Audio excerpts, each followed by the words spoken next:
Good morning dear students, welcome back. आज हम लोग वेव ऑप्टिक्स का एक टेस्ट एक्सप्लेन करने जा रहे हैं। होपफुली आप लोग इसको अच्छे से देखेंगे और सारे इंपॉर्टेंट क्वेश्चंस हैं, काफी फंडामेंटल्स भी क्लियर होंगे। Question number 1 as usual 1 marks का, can two wave front cross one another give reason.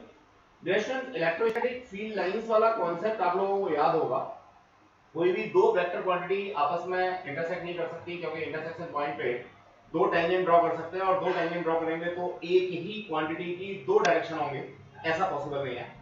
Direction almost वही कॉन्सेप्ट यहाँ पे है। ये एक अलग बात है कि रे जो है वो वेक्टर क्वांटिटी नहीं है, लेकिन रे की भी अपनी एक डायरेक्शन होती है।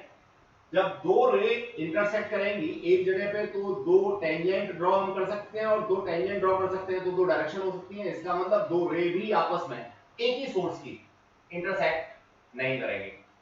डिस्टेंस अगर मैं बात करता हूं वेव फ्रंट की, तो वेव फ्रंट क्या होता है? वेव फ्रंट इनके परपेंडिकुलर होता है। जब दो रे आपस में इंटरसेक्ट नहीं करेंगी तो इनका जो परपेंडिकुलर होगा, जिसे हम लोग वेव फ्रंट कह रहे हैं, वो भी आपस में कभी इंटरसेक्ट नहीं करेगा।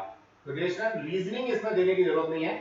1 मार्क्स में आप डायरेक्टली आंसर लिख सकते हैं लोग। ये एक अलग बात है कि कॉन्सेप्ट क्लियर होने के लिए रीजनिंग आप लोगों को बिल्कुल क्लियर होनी चाहिए। गलती से अगर 2 मार्क्स में क्वेश्चन प्लेस होता है तो आपको ये रीजनिंग देनी है। Question number 2, A light wave enters from air into glass. इसका मतलब रेयर से डेंसर हमारी लाइट रे जा रही है। How will the following be affected? Patients अगर मैं इसको देखता हूं तो यहां कहीं ना कहीं एक कंट्रोवर्शियल बात मेरे सामने आती है कि अगर लाइट रे पूरी की पूरी रेयर से डेंसर में जा रही है तो no doubt energy of wave पे कोई अंतर नहीं पड़ेगा। एनर्जी ऑफ वेव कांस्टेंट रहेगी, क्योंकि एनर्जी तो एक कंजर्वेटिव क्वांटिटी है। It can not be created not be destroyed, but the form of energy में be transfer from one form to another form. लेकिन ये स्टूडेंट होता क्या है, जब भी हम लोग एक सरफेस पे किसी भी लाइट रे को इंसिडेंट कराते हैं तो उसका एक पार्ट, चाहे वो कम है ज्यादा है, वो रिफ्लेक्ट होता है और दूसरा पार्ट रिफ्रैक्ट होता है। इस तरह से जो इंसिडेंट एनर्जी है उसके कंपैरेटिवली जो रिफ्रैक्टेड एनर्जी है वो हमेशा क्या होगी? कम होगी। तो आपको विद रीजनिंग इसका आंसर देना है। Then after frequency of the wave, distance frequency तो वो पैरामीटर है जो कभी भी चेंज नहीं होता। तो इसका मतलब जब भी रे एक मीडियम से दूसरे मीडियम में जाएगी तो उसकी एनर्जी कभी भी चेंज नहीं होगी। ओ सॉरी, फ्रीक्वेंसी कभी भी चेंज नहीं होगी। जहां तक बात है फ्रीक्वेंसी का, तो मैंने बताया, और एनर्जी के लिए आपको ये रीजनिंग देनी होगी। सेम कॉन्सेप्ट हमने यहां पे दे रखा है। Energy of the wave decreases because a part of light wave is reflected back. Question number 3 की बात करते हैं students. State the essential condition for two light waves to be coherent. दो लाइट वेव कोहेरेंट हों इसके लिए आपने condition बतानी है। The two waves must be continuous, पहली कंडीशन है। दूसरी कंडीशन फ्रीक्वेंसी सेम होनी चाहिए या वेवलेंथ सेम होना चाहिए। तीसरी कंडीशन है दे शुड हैव द कांस्टेंट और जीरो फेज डिफरेंस, या तो दोनों के बीच में कोई फेज डिफरेंस ना हो, अगर है तो वो कांस्टेंट बना रहे। ये आपने सीधे सीधे याद ही करनी है, इसमें कुछ अलग से साइंस मेरे को नहीं देना। Preferably they should have equal amplitude. दरअसल कोहेरेंट होने के लिए इक्वल एम्पलीट्यूड होना एसेंशियल नहीं है, लेकिन अगर एम्पलीट्यूड लगभग बराबर होगा या एग्जैक्टली सेम होगा तो जो इंटरफेरेंस पैटर्न है वो हमारा पहली बात सस्टेनेबल होगा। देन आफ्टर उसमें जो हमारी डार्क और ब्राइट फ्रिंजेस हैं उन फ्रिंजेस को हम क्लियरली ऑब्जर्व कर पाएंगे। Question number 4, a single slit diffraction pattern is completely immersed in water without changing any other parameter. How is the width of central maximum be affected? Dear students, fringe width के बारे में बात कर रहा है। तो अगर मेरे को fringe width का फॉर्मूला याद है तो ऐसी स्थिति में मैं इसको बड़ी इजीली दे सकता हूं। fringe width beta equals to lambda d by small d। तो डिस्टेंस, अब देखिए जब मैं इस पूरे सेटअप को किसी लिक्विड के अंदर डाल देता हूं तो ना तो मेरा स्लिट विड्थ में कोई अंतर आता, ना तो मेरा स्क्रीन और सोर्स के बीच में कोई अंतर आता, लेकिन ये जो वेवलेंथ है ये चूंकि रिफ्रैक्टिव इंडेक्स का डेरिवेटिव है तो इस पे अंतर आएगा, और जब वेवलेंथ पे अंतर आएगा तो फ्रिंज विड्थ पे भी अंतर आएगा। ये बात मुझे बिल्कुल क्लियर होनी चाहिए। रेफरेंस यहां हमने डायरेक्टली प्लेस किया हुआ है कॉचीज रिलेशन को ध्यान में रखते हुए, lambda dash B equals to lambda over mu. अब चूंकि लैम्डा के डायरेक्टली प्रोपोर्शनल है हमारा बीटा यानी फ्रिंज विड्थ, तो ऑब्वियसली हमारा जो बीटा है वो यहां पे डिक्रीज हो जाएगा। अगर आपको रीजनिंग याद रहता है तो बहुत अच्छी बात है, अदरवाइज नॉर्मली वो एयर से किसी डेंसर मीडियम में ही ले जाता है, तो आपको आंसर अपना डिक्रीज देना है। आगे बढ़ते हैं डियर स्टूडेंट्स, क्वेश्चन नंबर 5 की बात करते हैं। नो डाउट थोड़ा बड़ा है, लंबा है, 2 मार्क्स में आना चाहिए था, यहां हम लोगों ने 1 मार्क्स में दे रखे हैं। डजंट मैटर, कोई प्रॉब्लम नहीं है, अगर अभी अच्छे से प्रैक्टिस आपकी हो जाएगी तो फाइनल एग्जाम में आप बहुत अच्छे से कर पाएंगे। इंटरफेरेंस और डिफ्रैक्शन 1 मार्क्स में अगर आता है तो 2 डिफरेंस देने से काम आपका हो जाएगा, 2 मार्क्स में आता है तो 4 डिफरेंसेस आपको कम से कम देने चाहिए। डिफरेंसेस देने का सबसे अच्छा तरीका यही है कि आप एक टेबुलर फॉर्म लें, उसमें इंटरफेरेंस और डिफ्रैक्शन जिस ऑर्डर में यहां पे दे रखे हैं इंटरफेरेंस एंड डिफ्रैक्शन उसी ऑर्डर में लें। अब जो भी हमारे कॉन्सेप्ट्स हैं उनको पॉइंट वाइज हम लोग प्लेस करेंगे, इवन उसके अंदर भी जो चीजें इंपॉर्टेंट हैं, जो की कॉन्सेप्ट्स हैं, उनको या तो अंडरलाइन करेंगे या तो अलग कलर से देंगे। डिफरेंट इंटरफेरेंस में जो सारी की सारी फ्रिंजेस होती हैं उन सब की इंटेंसिटी कैसी होती है, सेम होती है, लेकिन डिफ्रैक्शन पैटर्न में जैसे जैसे हम लोग सेंटर से आगे बढ़ते हैं, सेंट्रल ब्राइट की सबसे ज्यादा इंटेंसिटी, फिर ये इंटेंसिटी कम हो जाती है और भी इंटेंसिटी कम हो जाती है, like that same thing in other side, इस तरीके से होता है। तो ये इंटेंसिटी डिस्ट्रीब्यूशन कर्व होता है फ्रिंज नंबर वाइज। तो डिस्टेंस यहां सेंट्रल ब्राइट सबसे ज्यादा ब्राइट होता है, फिर ये हमारी कम होती चली जाती है। इवन आपको याद भी होगा 1/61, 1/129 ऐसा रेशियो हम लोगों ने आपको बताया था, तो पूरा रेशियो तो यहां लिखने की जरूरत नहीं है, लेकिन आप लोग डिक्रीजिंग की बात कर सकते हैं। इसके बाद में डियर स्टूडेंट्स हम लोग बात करेंगे फ्रिंज विड्थ के बारे में। तो देखिए इंटरफेरेंस पैटर्न जो होता है उसमें सारी की सारी फ्रिंजेस चाहे वो डार्क हो ब्राइट हो उन सब की विड्थ कैसी रहती है, सेम रहती है। लेकिन डिफ्रैक्शन पैटर्न में ऐसा नहीं होता, जो सेंट्रल ब्राइट है इसकी जो विड्थ है वो नो डाउट जो साइड बैंड्स होते हैं जिनको हम लोग क्या secondary first minima, secondary second minima, first maxima इन नामों से जानते हैं, उन सबके कंपैरेटिवली जो हमारी सेंट्रल ब्राइट है वो 2 गुनी होती है। तो इसको हम लोगों को यहां पे लिखना है twice wide as side bands. तो इस तरीके से आप लोग लिख देंगे। लैंग्वेज यहां हमने दे रखी है तो मुझे नहीं लगता कोई दिक्कत आएगी लैंग्वेज लेने में। थर्ड फोर्थ पॉइंट और भी हम लोगों ने दे रखे हैं, अगर 2 मार्क्स में हम लोगों को सेम क्वेश्चन मिलता है तो उसका आंसर देने के लिए। Reason of dark fringes are perfectly dark, अभी हम लोग बात कर रहे थे कि अगर कोहेरेंट सिस्टम हम यूज करते हैं तो देखिए इंटरफेरेंस पैटर्न में हम लोग एक ही सोर्स को 2 सोर्स में डिवाइड करके तब इंटरफेरेंस की बात करते हैं स्टूडेंट। तो ऑब्वियसली यहाँ पे जो एम्पलीट्यूड होगा दोनों वेव्स का वो सेम होगा, तो जो हमारी डार्क फ्रिंज होती है वो परफेक्टली डार्क होंगी और जो ब्राइट फ्रिंज है वो परफेक्टली ब्राइट फ्रिंज होंगी। जबकि डिफ्रैक्शन में ऐसा नहीं होता, डिफ्रैक्शन में ना तो परफेक्टली डार्क होती है और ना ही परफेक्टली ब्राइट होती है। फोर्थ कॉन्सेप्ट है हमारा जो मैक्सिमा की कंडीशन है इसकी पाथ डिफरेंस की या एंगुलर पाथ डिफरेंस की, वो n lambda by small d है मैक्सिमा की। और अगर मैं डिफ्रैक्शन पैटर्न में देखता हूं तो सेम कंडीशन ये मेरी मिनिमा की है, यानी कंडीशंस जो है वो उल्टा हो जाती है। अगर आपको याद हो तो रेगुलर क्लासेस में हम लोगों ने इस बात को और एक्सप्लेन किया था। बेसिकली होता क्या है, जो डिफ्रैक्शन पैटर्न है इसकी जो स्लिट होती है उसको हम 2 इक्वल हाफ्स में मान करके आगे की बात करते हैं, तो नो डाउट जो कंडीशंस हैं वो हमारी बिल्कुल उलट हो जाती हैं। यानी जहां हमें लैम्डा यूज करना चाहिए था वहां हम लोग लैम्डा बाई 2 यूज करते हैं और कंडीशंस हम लोगों को उल्टा मिलना शुरू हो जाती हैं। अब ये तो सब बच्चों को याद रहता है कि कंडीशन उल्टी हो जाती हैं, लेकिन एक्चुअल में फाइनल कंडीशंस होती क्या है ये बात हम लोगों को कहीं ना कहीं यहां से सीखनी है। डियर स्टूडेंट्स क्वेश्चन नंबर 6 की बात करते हैं, 2 मार्क्स का है, पहला क्वेश्चन है, थोड़ा देखने में लंबा लग रहा है लेकिन जितना लंबा क्वेश्चन होगा समझ लीजिए एनसीईआरटी का है और एक्सप्लेनेशन ज्यादा है, पूछा गया कम होगा आपसे। देखें क्या कहता है ये question. In A 2 slit experiment with monochromatic light fringes are obtained on a screen placed at some distance d from the slits। यहां तक तो कोई बात ही नहीं है, नॉर्मल सा उसने एक्सप्लेन किया। if the screen is moved 5 into 10 to power minus 2 meter towards the slit। अब नेशनल्स आपके दिमाग में एक ये फिगर बन जाना चाहिए। ये मान लीजिए यहां पर मेरा कोई स्लिट कॉन्सेप्ट है और ये मेरे पास स्क्रीन है। इनिशियली ये मेरे पास कैपिटल डी है, फाइनली वो क्या करता है, इस स्क्रीन को थोड़ा नजदीक ले आता है। अकॉर्डिंग टू योर क्वेश्चन इस स्क्रीन को वो नजदीक ले आता है और यहाँ पे डी डैश हो जाता है और इन दोनों के बीच में जो शिफ्टिंग है वो उसने दे रखी है 5 into 10 to power minus 2 metre, यानी 5 सेंटीमीटर पीछे ले आया, तो ला सकता है, प्रैक्टिकल है, ठीक है।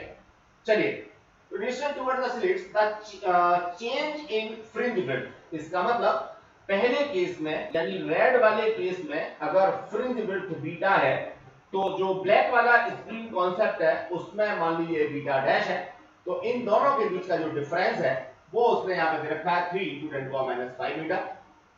आगे वो कहता है if the distance between the slit is, इसका मतलब जो स्मॉल डी है वो हमारे पास 10 to power minus 3 मीटर है।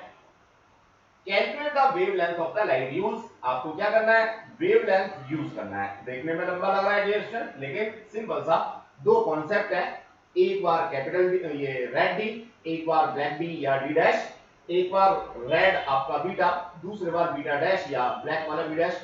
आप फॉर्मूला लगाओ, दोनों के बीच में डिफरेंस आपको दे रखा है, दोनों को डिफरेंस निकालो, फाइनली फॉर्मूले में वैल्यूज पुट कर दो। ध्यान रहे पहले आप वैल्यूज पुट करके आंसर नहीं निकालेंगे, पहले आपको फॉर्मूले में ही चेंजेस करने हैं, इसके बाद आप वैल्यूज डालेंगे। देखिए डिस्टेंस वही काम यहाँ पे दे रखा है। सबसे पहले बीटा लिखा, capital D lambda by small D, capital D dash lambda by small D. अब यहां से बीटा माइनस बीटा डैश की बात किए, फॉर्मूले में मैनिपुलेशंस किए, देन आफ्टर लैम्डा को सेपरेट किया और लैम्डा को सेपरेट करने के बाद हमने सिंपल सा वैल्यूज प्लेस कर दी, आंसर हमारा आ गया 6000 एंगस्ट्रम। तो गलती की कोई संभावना नहीं, सिंपल सा छोटा सा न्यूमेरिकल है लेकिन थोड़ा ट्रिकी है, तो आपको ऐसे ही करना है। क्वेश्चन नंबर 7 देखिए क्या कहता है, एक डेरिवेशन कॉन्सेप्ट है, बड़ा आसान सा है। Two monochromatic waves from two coherent sources have the displacement represented. पहला है y1 equals to a cos omega T, दूसरा है y2 equals to a cos omega T plus 5। हाँ, कुछ बच्चे सोच रहे होंगे कि जब हमने डेरिवेशन किया था तो उसमें साइन की वेव्स थी। Doesn't matter dear students, sine waves हो सकती हैं या कॉस वेव्स हो सकती हैं, लेकिन ध्यान रहे दोनों एक ही तरह की वेव्स हैं, तभी आप उनके बीच में इंटरफेरेंस या एनर्जी रिडिस्ट्रीब्यूशन का कॉन्सेप्ट लेंगे। अगर एक वेव आपको साइन दे रखी है, दूसरी आपको कॉस दे रखी है, तो आपको दोनों को या तो साइन में लाना है या तो आपको दोनों को कॉस में लाना है। दोनों के बीच में फेज डिफरेंस को आप उसी के अकॉर्डिंग अपना बना लेंगे और देन आफ्टर आप काम करेंगे। आगे क्या कहता है, the to displacement show that the resultant intensity, उसने रिजल्टेंट इंटेंसिटी के बारे में पूछा है डियर स्टूडेंट्स। अगर आपको डायरेक्ट याद है तो बहुत अच्छी बात है, अदरवाइज तो छोटा सा एक डेरिवेशन आपको करना होगा। देखें कैसे करना है। आपने सबसे पहले y equals to y1 y2 दोनों वेव्स को लिया, इनको ऐड किया, यहां आइडेंटिटी यूज की और रिजल्ट आपने सीधे लिखा। आप लिख सकते हैं सीधा result 2a cos 5/2 into cos omega T plus 5/2। Students ध्यान है कि हम लोग यहां पे सेकंड वाला जो पार्ट है ये वाला, इसमें ओमेगा टी को देख रहे हैं। तो डियर स्टूडेंट जिस पार्ट में ओमेगा टी है वो तो हमारा एम्पलीट्यूड हो ही नहीं सकता, वो तो वेव की रिप्रेजेंटेशन है। बाकी का जो भी पार्ट बचता है वो एम्पलीट्यूड है। इसका मतलब ये जो 2a cos 5/2 है ये आपका एम्पलीट्यूड पार्ट है। तो आप इसको कंपेयर कर सकते हैं कि रिजल्टेंट डिस्प्लेसमेंट का जो एम्पलीट्यूड है वो 2a cos 5/2 है। अब चूंकि हम पहले से जान रहे हैं कि जो इंटेंसिटी है वो एम्पलीट्यूड के स्क्वायर के डायरेक्टली प्रोपोर्शनल होती है, तो सिंपल सा हम लोग ये फॉर्मूला यहां पे एक बार प्लेस करेंगे और इसमें वैल्यू डालेंगे। वैल्यू डाल करके अपना आंसर इजीली उसको बता पाएंगे या प्रूव कर पाएंगे कि आई जो है वो 4ka स्क्वायर cos 5/2 के बराबर होगा। तो डियर स्टूडेंट्स ka स्क्वायर को मैं इनिशियल इंटेंसिटी के बराबर लिख सकता हूं। इस तरह से i equals to 4i0 cos square 5/2 के बराबर हम लोगों को मिल जाएगा। अब डियर स्टूडेंट्स इसमें कंस्ट्रक्टिव और डिस्ट्रक्टिव इंटरफेरेंस की कंडीशंस है, आप चाहें तो इनको यहाँ अलग से लिख सकते हैं। उसने पूछा है या नहीं पूछा, हाँ पूछा है, ये रहा कंस्ट्रक्टिव एंड डिस्ट्रक्टिव इंटरफेरेंस की कंडीशंस को पूछा है उसने। तो आप जो है सिंपली लास्ट में एक पैराग्राफ के अंदर ये दोनों चीजें मेंशन कर देंगे। आगे बढ़ते हैं डियर स्टूडेंट्स, क्वेश्चन नंबर 8 देखिए। अगेन थोड़ा सा लेंदी आपको लगेगा लेकिन है आसान और direct question. A plane wave front propagating from denser to rare. Dear students यहां आपने थोड़ा एम्फेसाइज करना है कि आपको ये डेंसर टू रेयर दे रखा है, तो डेंसर टू रेयर ही आप इसको लेंगे। Incident at an angle of incidence I on the refracting surface, draw a diagram showing incident wave front and refracted wave front। आपने इंसिडेंट वेव फ्रंट और refracted wave front दोनों को show करते हुए एक डायग्राम देना है। Hence verify Snell's law. अब देखिए इसमें स्नेल्स लॉ भी आपको प्रूव करके दिखाना है। अब इसके सेकंड पार्ट की हम लोग बात करते हैं। Draw the shape of refracted and reflected wave front when plane wave front is incident on prism convex mirror. Obviously जो रिफ्रैक्टेड वेव फ्रंट है वो प्रिज्म में आएगा और जो रिफ्लेक्टेड वेव फ्रंट है वो आपका कॉन्वेक्स मिरर में आएगा। तो दोनों ही तरह के वेव फ्रंट्स आपको बना के देना है। Give a brief explanation for the construction.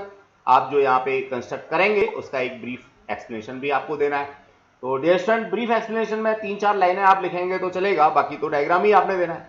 देखिए जरा सबसे पहले तो इस डायग्राम को देखें, तो परफेक्ट डायग्राम हमने यहाँ पे मेंशन किया हुआ है। सबसे पहले डेंसर मीडियम दिखाया, फिर रेयर दिखाया, दोनों में वेलोसिटी आप लोगों को बताई। अब नो डाउट डेंसर मीडियम है तो डेंसर मीडियम में जो वेलोसिटी है वो कंपैरेटिवली क्या होगी, कम होगी। ये हमने यहां मेंशन कर रखा है डियर स्टूडेंट्स, ये वेलोसिटी को मेंशन कर रखा है।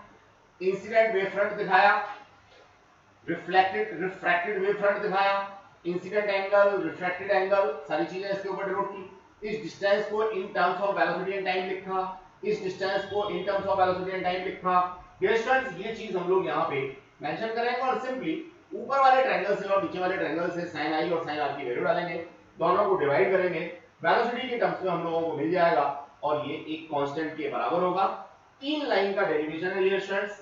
अब मैं डेरिवेशन करके आपको नहीं दिखा रहा, आपको सिर्फ एक इंपॉर्टेंट क्वेश्चन को एक्सप्लेन कर रहा हूं कि आपको अपनी आंसर शीट में किस तरह से लिखना चाहिए था।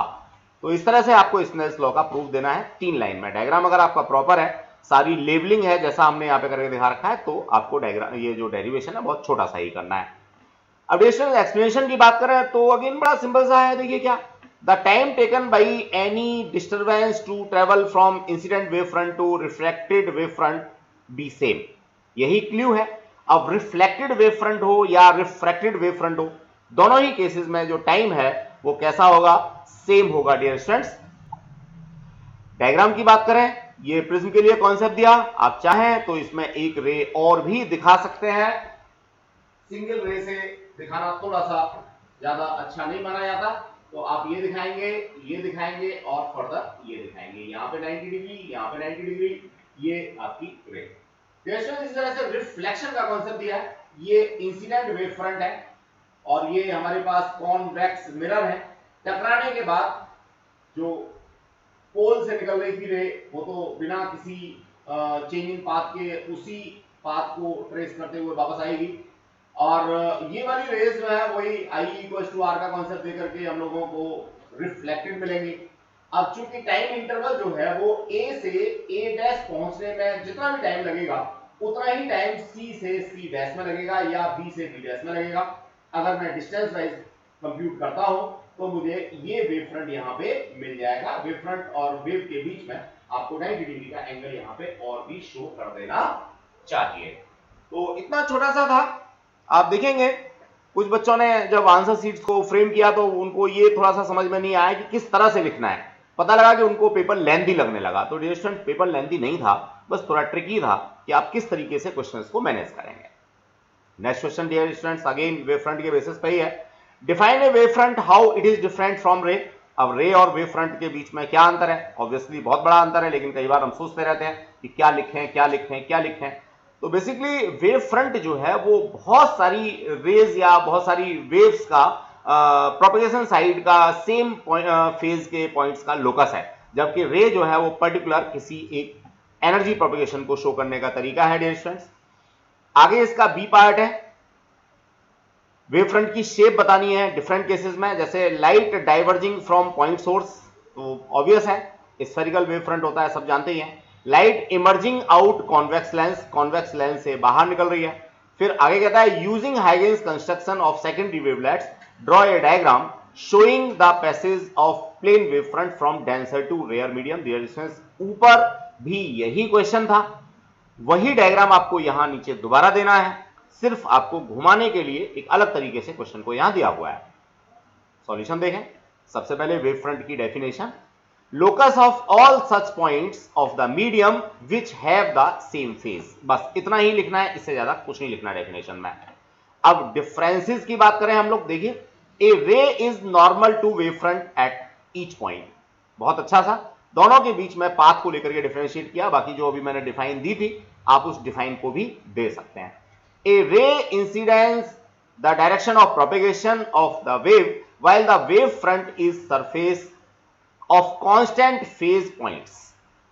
तो डियर स्टूडेंट दूसरे पार्ट में डेफिनेशन हमने यहां दिया, पहले पार्ट में उसकी शेप को या उसकी कैरेक्टरिस्टिक्स को हमने बताया, तो आप इस तरीके से वेव फ्रंट और रे के बीच में डिफरेंशिएट कर सकते हैं। अब बात थी हमारी स्फेरिकल वेव फ्रंट की, तो देखो बच्चों यहां हम लोगों ने सिंपली वेव फ्रंट दिखाने के बाद, बताने के बाद लिखा भी है कि भैया ये स्फेरिकल वेव फ्रंट होगा, किसी भी तरीके से पूछ लेता है वो डायग्राम की फॉर्म में, या फिर आपसे सिर्फ और सिर्फ शेप का नाम पूछ लेता है। डियर स्टूडेंट्स ये कॉन्वेक्स लेंस का कॉन्सेप्ट है, कॉन्वेक्स लेंस से अगर निकलेगा कोई भी वेव फ्रंट तो ये आफ्टर रिफ्रैक्शन प्लेन हो जाएगा, प्लेन वेव फ्रंट हो जाएगा, तो आप इसको उल्टा सीधा कैसा भी बना सकते हैं, कोई फर्क इसमें नहीं है। या तो आप जो है ये डायरेक्शन देंगे तो पैरेलल आने वाली रेज जो है वो एक पॉइंट पे आकर के मिल जाएंगी, या पॉइंट सोर्स से अगर निकलेंगी यानी फोकस से निकलेंगी तो वो after refraction through a lens ये क्या होंगी, यहां पे पैरेलल हो जाएंगी, तो प्लेन वेव फ्रंट आपको यहां मिलेगा, और यहां पे ये कन्वर्जिंग या डाइवर्जिंग वेव फ्रंट का कॉन्सेप्ट आप लोग देंगे। डियर स्टूडेंट क्वेश्चन नंबर 5, अब देखिए 5 में कोई कॉम्प्रिहेंसिव क्वेश्चन ना रख करके आपके रिवीजन के पॉइंट ऑफ व्यू से हमने यहाँ थोड़ा पॉइंट वाइज ही लिखा है कि आपकी जितनी भी छोटी छोटी चीजें वो सारी रिवाइज हो जाए, कॉन्सेप्चुअली आप सारा पढ़ के आए हैं तो उसके बेसिस पे आंसर देंगे। What is the effect on the interference fringe in a Young's double slit experiment due to each of the following operations.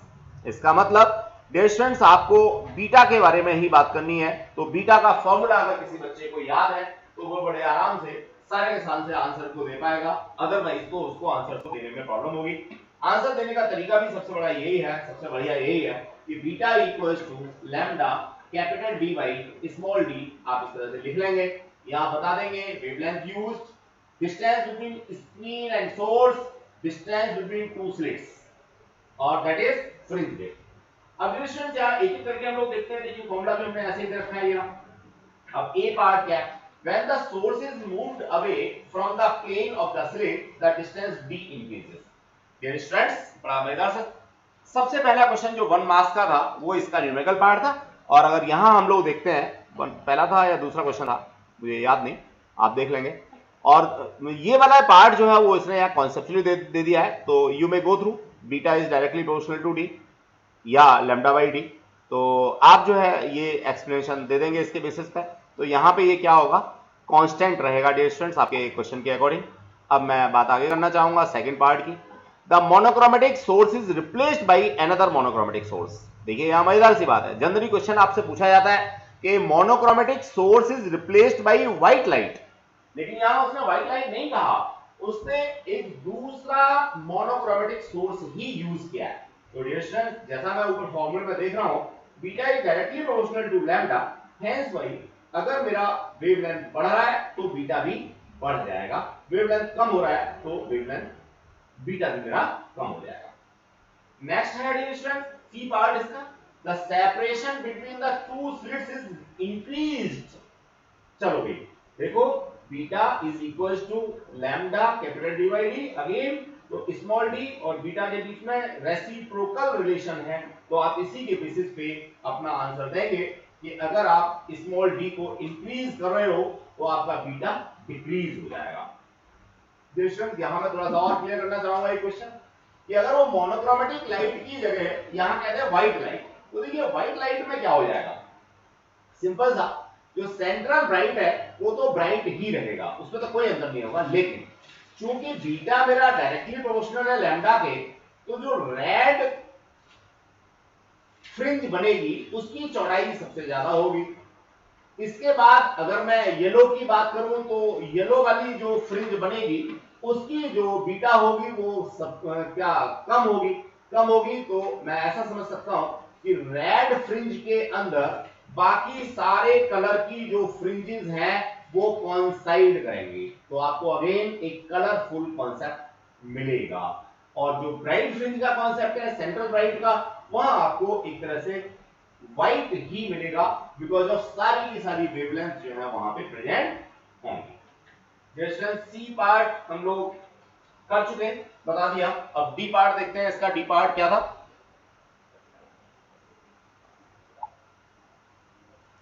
The source slit is moved closer to the double slit plate. देखिए students, the source slit is moved closer to the double slit plane. ठीक है, कोई फर्क नहीं पड़ता, वही formula आपने use करना है। ठीक है, दो बार आप उसी फॉर्मूले को यूज करेंगे, जैसा अभी हम लोगों ने दो बार फॉर्मूला यूज किया और सब्ट्रैक्ट करके दिया था ओपन न्यूमेरिकल में। यहां आप क्या करेंगे, beta equals to lambda D by small D, यही तो था, beta dash equals to lambda capital D by small D. अब आप इनको क्या कर देंगे, डिवाइड, जो चीजें आपकी कांस्टेंट है उनको कांस्टेंट रखेंगे, कैंसिल आउट कर देंगे, बाकी आपको मिल जाएगा ये कॉन्सेप्ट। यहां पे आप ये कह सकते हैं दैट इज बीटा और दैट इज बीटा डैश। इसके बेसिस पे आप अपना आंसर दे देंगे। तो डिस्टेंस ओवरलैप करेंगी हमारी जो फ्रिंजेस हैं, minima will not be totally dark, जो मिनिमा है वो टोटली डार्क नहीं होगा क्योंकि उसमें कुछ पार्ट ब्राइट का भी प्रेजेंट होगा।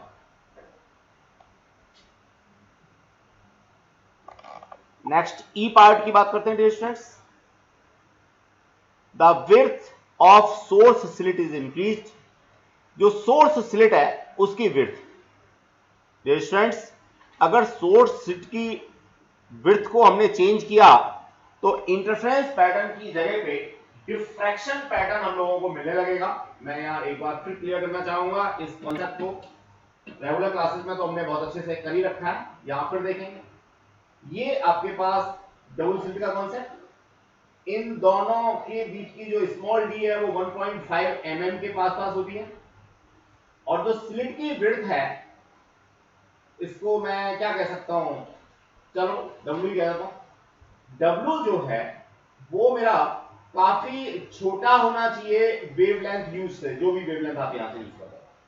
जब मैं डिफ्रैक्शन पैटर्न की बात करता हूं, सिंगल स्लिट की बात करता हूं, तो यहां पे जो इसका विड्थ है वो नियर इक्वल होना चाहिए जो भी वेवलेंथ आप यूज कर रहे हो। तो डिस्टेंस अगर ये कंडीशन फुलफिल होती है तो वो डिफ्रैक्शन पैटर्न होगा, और अगर ये कंडीशन फुलफिल होती है तो वो इंटरफेरेंस पैटर्न होगा। अल्टीमेटली हम कहीं भी कोई भी चेंज करते हैं तो जो पैटर्न हमें मिल रहा था वो डिसअपीयर हो जाएगा। तो आप चाहें तो इस कंडीशन की फॉर्म में दे सकते हैं, चाहें तो जैसे मैंने बताया वैसे दे सकते हैं।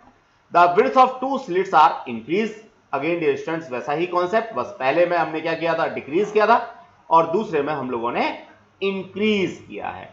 तो आप इस तरीके से ये पूरा आंसर दे पाएंगे इसका। The monochromatic source is replaced by white source, I have already explained it. इस तरह से आप लोगों का ये पूरा एक्सप्लेनेशन कंप्लीट हो जाता है। जो स्टूडेंट चाहते हैं वो इन आंसर्स को पूरा थोरोली एक बार पढ़ लेंगे, तो इसमें से और भी बहुत सारे कॉन्सेप्चुअल क्वेश्चंस के आंसर आप लोगों के प्लेस हो पाएंगे। तो आई होप सो आपको ये क्लियर हो गया होगा। डियर स्टूडेंट्स, जैसा आप सोच रहे थे कि क्वेश्चन का जो पेपर का जो साइज था वो बहुत बड़ा था, ऐसा नहीं था, थोड़ा ट्रिकी था। आपने टू द पॉइंट आंसर देना था, जो उसने पूछा है वही आंसर देना था। 5 मार्क्स में इतने सारे पार्ट और उसमें हमने पूरे 2-2 पैराग्राफ्स बना रखे हैं। आपको डियर स्टूडेंट बिल्कुल पूरा नहीं लिखना है, सिर्फ आपकी अंडरस्टैंडिंग को डेवलप करने के लिए, रिवीजन के लिए इतना हमने दे रखा है। आपको सिर्फ और सिर्फ जो इसमें हाईलाइटेड पोर्शन है, जो डिफरेंट कलर से हमने इसमें मेंशन किया हुआ है, ये वाला पोर्शन ही अपने एक्सप्लेनेशन में लिखना है। Thanks a lot, keep safe, be safe.